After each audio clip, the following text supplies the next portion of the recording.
We are on a run of key football games in the NIC 10. It started last Friday with Harlem taking on Hononegah. It continues tomorrow with Hononegah taking on Guilford. It's our overtime game of the week.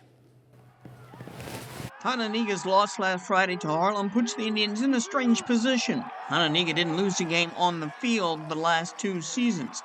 They did face some adversity last season when they had to forfeit a game. They rebounded from that to tie for the conference championship. You know, we can get through this. We were kind of in a similar situation last season with after the Harlem game when we actually had to take that forfeit. So we battled through, and that's kind of what we equated it to. I mean, it was tough that Friday night, you know, in the locker room. Everyone was kind of down, but the coach has been saying that, you know, just wash it out, you know. One thing that can't be washed out is injuries. The Indians have had a ton of key injuries this season. In spite of those, Hononegah is still 2-1, and its defense has been stout. Last week is an example. Hononegah's defense gave up only 17 points to an explosive Harlem offense. 7 of Harlem's 24 points came on a punt return. I mean, our defense is really good. Our defense was, you know, on the field like 75% of the time.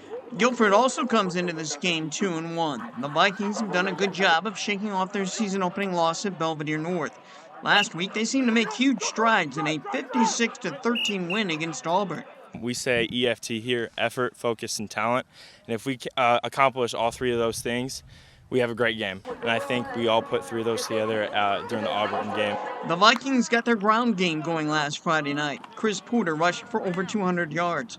A strong ground game is what's needed to balance out Guilford's strong passing game, led by quarterback Grayson Weber.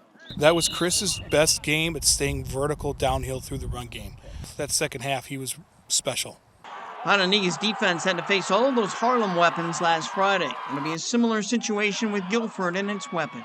You know, we see similarities with Guilford in that they can run the ball and throw the ball. We're going to have to, you know, be able to stop that run, but again, make sure that our secondary stays where they're supposed to be at to defend against that long pass. Last year, Hononegah trounced Guilford 35-0. No one has to convince the Vikings how dangerous Hononegah can be, even if the Indians are coming off a loss.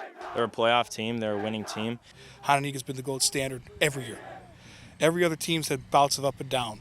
They're an elite program. We're not taking them lightly at all. We'll have that game covered and many more tomorrow night on Overtime. And Overtime is moving from Fox 39 to WTVO. It'll run right at 11 p.m. on WTVO.